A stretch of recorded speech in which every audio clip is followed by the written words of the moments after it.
Memoria Sur, un podcast de Diario Sur para hablar y disfrutar de la historia, con Ana Pérez Brián y Curro Fernández Sibaja. Ana, feliz Navidad. Hola, ¿qué tal, Curro? Feliz Navidad igualmente. Nos vamos a concentrar incluso en Navidad, no hay descanso. Nada, aquí no para el podcast. Eso es, la historia de Málaga siempre está vigente, siempre sigue. Sí, siempre es bueno tenerla a mano. Hoy vamos a hablar de una zona inmejorable de Málaga y que es precisamente la imagen de este podcast. O sea, cuando la gente mira el móvil, la imagen que tiene es justo el lugar, la localización de la que vamos a hablar hoy. Absolutamente. Hoy vamos a hablar, Curro, de un lugar que yo creo que todos queremos y que todos hemos paseado 1000 y una veces, que es la Alameda.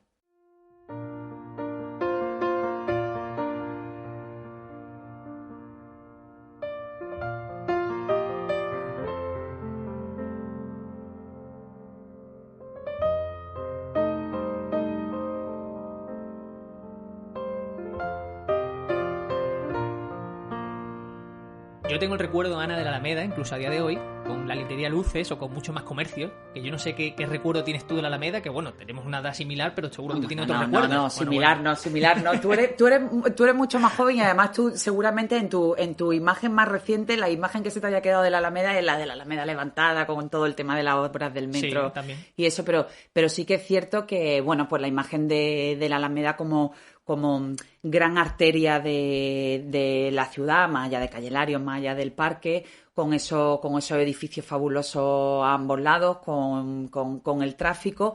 Y yo sí que recuerdo mucho de la Alameda, fíjate, Curro, incluso más que en el Parque de Málaga, la iluminación navideña de cuando era pequeña. Yo también, yo recuerdo, no sé si eso ha sido siempre así, pero esas mallas que están en los árboles, esa malla de luces, siempre me gustaba pasar por ahí con el coche. Y las luces que había encima, no sé, recuerdo con mucho cariño el cruzar Málaga quizás hacia el Corte Inglés, ¿no? O sea, ya que hablamos de Navidad tenemos que hablar de eso. Cierto. Pasabas por la Alameda y sí que recuerdo eso especialmente. Y bueno, y después decías también eso, comercio que ha sido una referencia más reciente como la librería Luces, ¿no? Sí. Y otros espacios.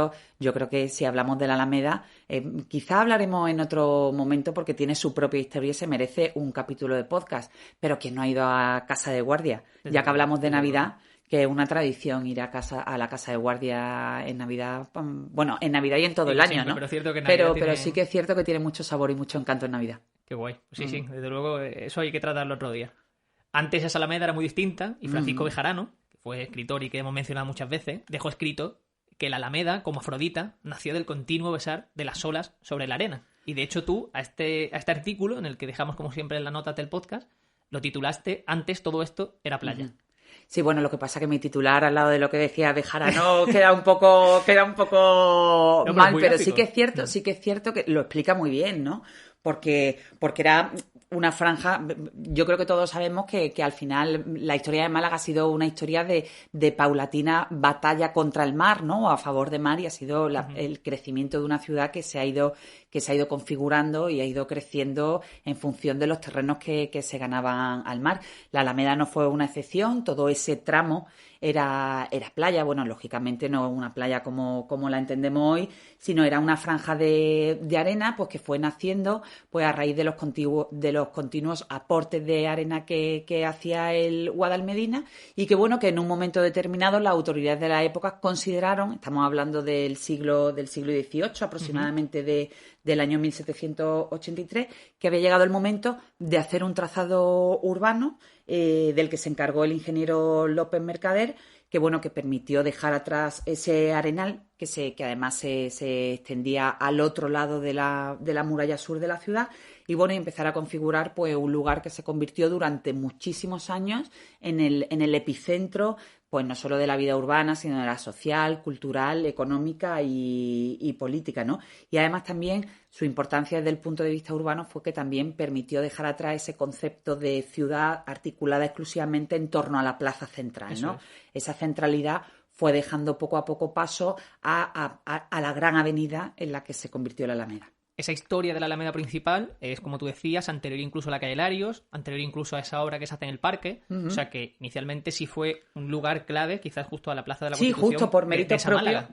Por méritos propios, la Alameda se convirtió en el punto neurálgico de toda la vida importantísima de la ciudad. De hecho, estamos hablando del año 1783, cuando ya se hace ese trazado urbanístico a cargo de López Mercader. Tenemos que tener en cuenta que Calle Larios no se inaugura hasta 1891, es decir, hasta finales del siglo XIX, y el Parque de Málaga es todavía posterior. El Parque de Málaga es del principio del XX, con lo cual el reinado de la Alameda pues fue esplendoroso hasta que ya tuvo que compartirlo con esos otros dos espacios. Hablamos de esa relación de la Alameda principal con el mar y una referencia clara de una zona cercana, y para entender hasta dónde llegaba el nivel del mar o las aguas, ya fueran del Guadalmedina o del mar, es justo la calle que está pasada, calle Martínez, que es calle Puerta del Mar. O sea, que es una referencia de que el agua llegaba hasta ahí, que el agua estaba cerca.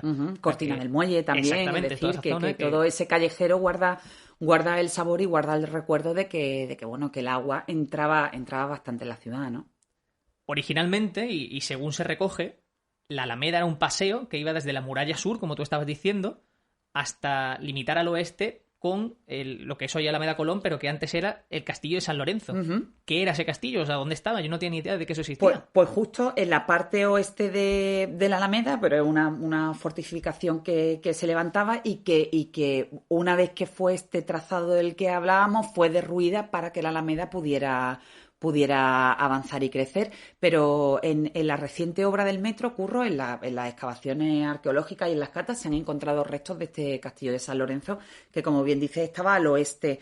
Si nos ponemos a mirar la Alameda desde el mar, estaba en la parte, limitaba al oeste. Eso es, digamos, alejándote de espaldas a lo que donde estaba hoy la estatua de Calle Larios, digamos, ¿no? De la estatua de Larios, perdón. Así es.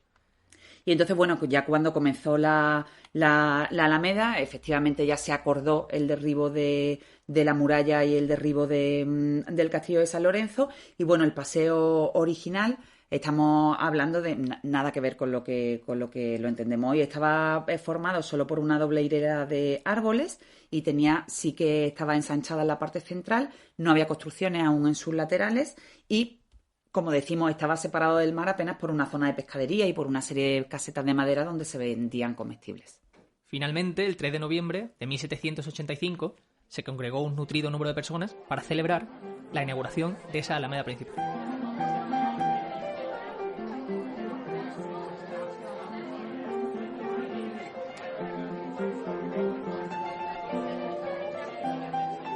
Pero no siempre se llamó Alameda principal, ¿verdad, Ana? O sea, de hecho ha tenido muchísimos nombres. Sí, ha tenido muchos nombres a lo largo de la historia, igual que otros enclaves de Málaga, incluso, por ejemplo, la cercana Plaza de la Constitución, lógicamente no siempre se ha llamado así. A ella prometemos que volveremos en futuros podcasts, pero efectivamente, Curro, la Alameda principal no nació como tal. De hecho, ha tenido múltiples denominaciones. Por recoger algunas, pues hasta 1816, en esos primeros años, se conoció indistintamente como Paseo Nuevo Alameda. Después, entre 1816 y 1839, recibió la denominación de Paseo Real. Durante el resto del siglo XIX, por ejemplo, se hacía referencia a ella también muchas veces, y yo he tenido oportunidad de verlo en documentos antiguos como Salón Bilbao, que se llamaba así en homenaje a la defensa de esta ciudad ante el asedio de los carlistas. Comenzado el siglo XX, en torno a finales de la década de los 10, fue bautizada como Alameda Wilson en reconocimiento al presidente de los Estados Unidos por el fin de la Primera Guerra Mundial. En aquella época hay que recordar también que se plantaron los ficus, ¿no? que han ido creciendo y que le han dado la seña de identidad tan maravillosa a la Alameda. Y bueno, por recoger otros nombres, de Wilson se pasó a llamar Paseo de Alfonso XIII, y que fue un nombre que de nuevo cambió con la proclamación de la Segunda República, que recibió el nombre de Alameda Pablo Iglesias. Después, con la dictadura, pasó a conocerse como Avenida del Generalísimo y, bueno, en fin, con la llegada de la democracia, ya como la conocemos todos como Alameda Principal.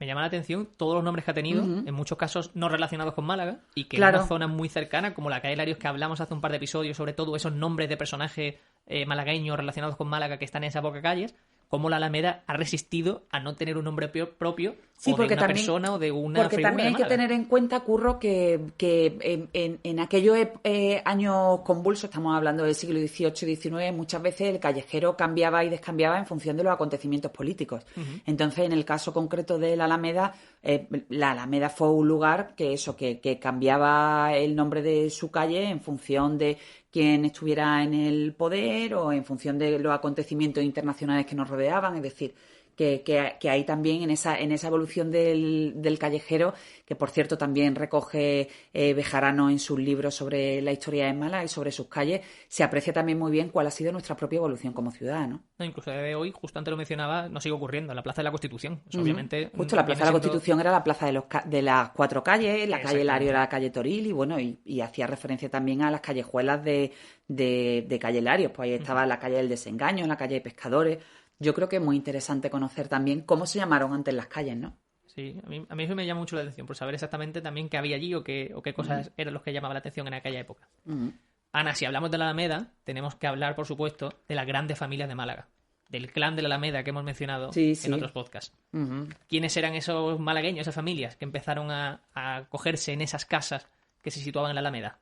Bueno, pues efectivamente, Curro, la Alameda como lugar como lugar privilegiado de esa nueva ciudad que comenzaba a crecer y a desarrollarse, pues las clases burguesas de Málaga se instalaron, comenzaron a construir sus residencias en esos fastuosos edificios que hoy en día todavía se conservan. Hoy casi todos son oficinas, despachos, pero en aquella época eran lugares residenciales y efectivamente, pues el clan de la Alameda, que ya hemos hablado de algunos de ellos, pues la familia Heredia, la familia Larios, la familia Loring, pues allí establecieron su residencia y convirtieron aquellas cuatro paredes que a mí me causa mucha curiosidad, Sí. Me encantaría, de verdad, pagaría por viajar a aquella época y ver cómo se desarrollaban quizás los encuentros, ¿no? En esa residencia. Allí se fraguaban auténticas alianzas empresariales e incluso también alianzas matrimoniales que terminaban por unir a la familia y fortaleciendo aún más esas sagas, ¿no?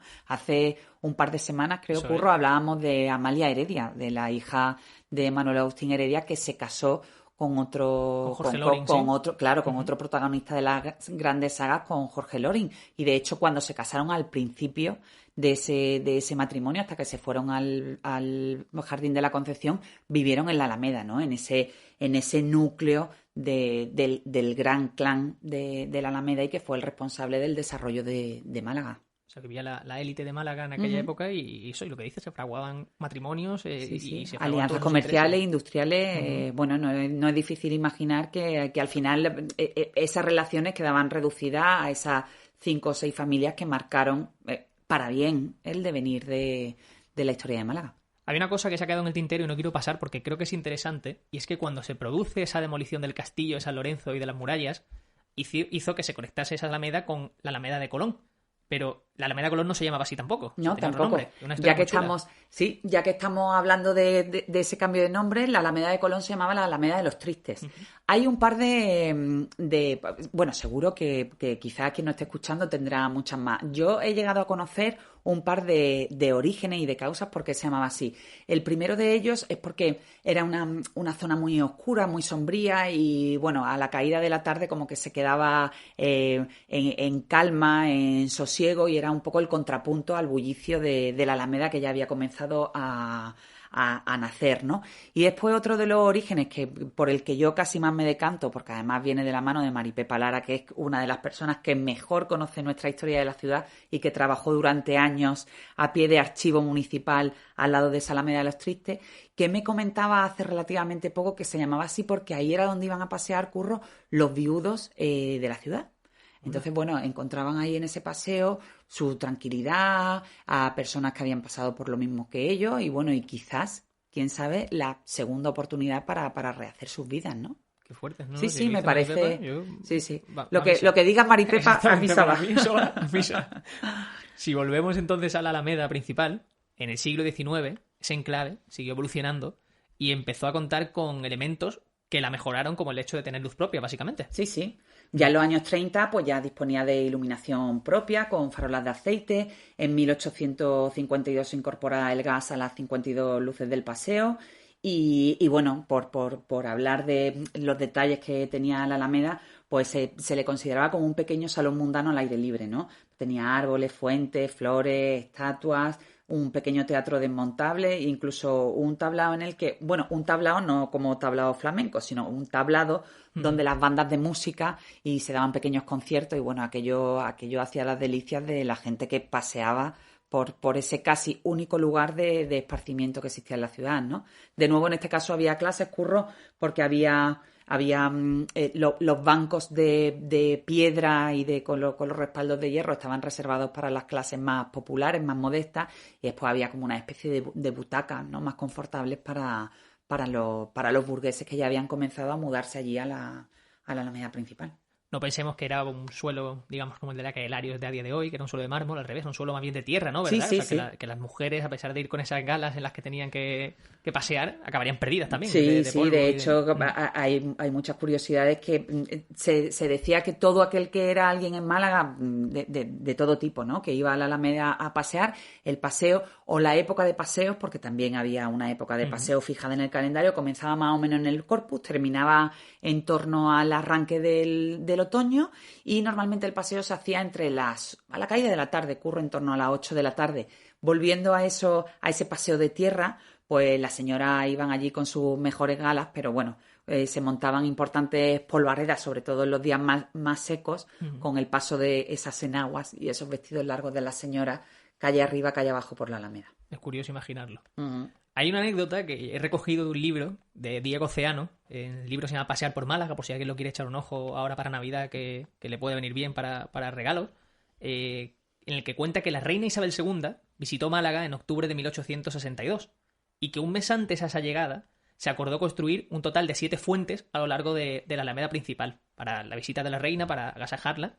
Y al final se convirtió en un reto que tanto los trabajadores como malagueños, de forma altruista, quisieron conseguir. Quisieron que esas 7 fuentes estuvieran listas en un mes. O sea que es muy interesante ver cómo se volcaba la ciudad para ese tipo de eventos. Las visitas reales en la época eran auténticos acontecimientos. La cosa es que con las prisas, una fuente, que era conocida como la de los niños meones, reflejaba unos angelitos, unos querubines, que tenían los atributos demasiado marcados. Anda. Y era para escándalo absoluto de las mujeres de aquella época y está recogido incluso en crónicas. O sea que me lo imagino, de eso me estoy enterando yo por ti, Curro. Pues mira, ves que yo también me estoy documentando. Sí, he aprendido mucho. Pues nada, la fuente de los angelitos meones. Exactamente, sí. Se lo conocía como la de los niños meones. Investigaremos. Y bueno, también hay que destacar que en esa visita de la reina también visitó la antigua Casa Guardia, que es lo que estamos hablando, y que de hecho ese local desde entonces presume de haber sido proveedor de la Casa Real. O sea que esa visita fue muy buena para Málaga. Seguro que le encantó. Hombre, vamos, eso es lo que no dudo yo. Me hablabas un segundo de esa temporada de los paseos, que me ha gustado mucho que fuera solamente en verano, claro. O sea, era la época más cuando el clima era más... Bueno, tampoco en Málaga se puede hablar de un invierno muy, muy duro, pero sí que es verdad que en aquella época y en aquel final del siglo XIX todo se guiaba mucho por el calendario, ¿no? Sobre todo también por las por las festividades de los santos. Había mucha tradición con respecto a eso y el paseo por la Alameda se abría en el Corpus y se cerraba cuando pasaba el verano, ya en los primeros compases del otoño. Sí que es curioso. Posteriormente sería así también en Calle Lario y posteriormente iría evolucionando, pero no es extraño pensar que también fuera así en el parque. Esa evolución fue innegable. Ya hemos visto antes que Amalia Heredia fue una de las que se marchó de esa zona para irse al Jardín de la Concepción, pero otras muchas familias cambiaron su residencia para irse a la zona este de Málaga. Sí, claro. Eso fue haciendo que la Alameda poco a poco fuese perdiendo ese toque residencial y fuese ocupándose oficinas o instituciones oficiales, ¿verdad? Sí, un gran epicentro comercial, efectivamente. Como decía, las clases burguesas se iban moviendo un poco casi todas juntas y una vez que se establecieron en la Alameda, posteriormente también muchas de ellas tuvieron residencia en la calle Larios, porque tenemos que recordar que por todo eso quizás lo tendremos que analizar en otro podcast, ¿no? Sí, el tema de las acciones de calle Larios, todo aquel que colaboró después tuvo derecho a una vivienda en propiedad de calle Larios, pero sí que es cierto que en un determinado momento ya fue el crecimiento de la zona de Caleta y Limonar, primero como lugar casi de veraneo, ¿no? De esas clases burguesas, y posteriormente sí que se fue convirtiendo ya en una zona también residencial, ¿no? Entonces se dejó la Alameda como un lugar pues de intercambio comercial, era el epicentro económico de la ciudad, Curro. De hecho, bueno, también por esa cercanía por el puerto, pues en la Alameda pues se abrieron multitud de hoteles, posadas, establecimientos hosteleros de todo tipo, y hay incluso una anécdota. Tú hablabas antes del año 1862, que fue cuando la reina Isabel II visitó Málaga. Ujú. También hay documentado una visita ilustre en el año 1862 en la llamada Fonda de Oriente, que era uno de los hoteles míticos de la Alameda, del escritor de cuentos infantiles Hans Christian Andersen. Ujú. Que su paso por la capital, seguramente muchos de los que ahora no nos escuchan dicen, bueno, hay una escultura, les suena que haya una escultura del escritor en la Plaza de la Marina, ¿no? Y fue precisamente porque por el vínculo que tuvo por la ciudad y por una de esas visitas. Hay una placa conmemorativa también en la fonda, y también queda testimonio, Curro, de esa visita en un libro que el escritor publicó con sus vivencias del viaje por España. Y en el caso concreto de Málaga, por una especie de terapia que le proporcionó a la ciudad, porque muchos dicen que vino aquí para curarse de una depresión, ¿no? Entonces, bueno, aquella visión de la Alameda y aquella estancia, pues parece que le vino bien, porque así lo escribe. Lo tengo aquí, dice: nuestro balcón, el de la Fonda de Oriente, daba a la Alameda con sus árboles verdes, sus fuentes y multitud de personas paseando de acá para allá. Disfrutábamos de la vista del puerto y el mar. Todo el mundo parecía alegre, como si la vida mostrase solo su lado agradable. En ninguna parte de España me sentí tan feliz y tan en casa como en Málaga. Pues si lo dice Andersen, yo no tengo nada que añadir. Totalmente. De luego un lujo. Un lugar, sí, Sí. que lo recogió como en casa, y bueno, y que si le sirvió, pues bienvenida sea esa Alameda. Qué bueno. Me gusta también ver que personajes históricos se fijaban en Málaga, aunque sea en un paseo Sí, entero por luego España, que pero dejaban el testimonio por Exactamente. escrito, que también, y que a nosotros nos queda también ese testimonio, pues aparte, en esa forma de recuerdo, ¿no? Esa escultura, esa placa en la fonda, pues bueno, yo creo que siempre está bien recordar que hemos sido importantes Sí, para desde luego, mucha gente. Desde luego. Ya en el siglo XX, la Alameda principal va perdiendo valor poco a poco, y de ese lugar tranquilo y de paseo pasa, en gran parte, al tránsito de vehículos, en 1925 a abrirse definitivamente al tráfico. O sea, que ahí ya es cuando pierde toda la esencia de la que estamos hablando, de lo que fue Sí, ese del comienzo, la paseo. Alameda principal. De paseo, exactamente. Ya empieza el tráfico, comienza ya a popularizarse el tema del vehículo, del coche. De hecho, ya existía, se regula el tráfico en la zona en torno al año 1924, ya está abierta la calle Larios, ya existe esa glorieta del Marqués de Larios, de Manuel Domingo Larios, y entonces en torno a esa glorieta ya se comienza a articular el tráfico por la Alameda y posteriormente por el parque. Dicen incluso que ahí se instaló, en ese cruce de la Alameda, en ese arranque de la Alameda, si vamos desde el parque en la parte sur, que se puso el primer semáforo de la ciudad, Curro. Ah, qué bueno. Eso no lo sabía. Sí, Qué curioso. sí. Hoy ya todo es muy distinto. Ya tenemos una Alameda completamente cambiada, incluso recientemente con esas obras que no han tenido mucho tiempo sin poder disfrutarla.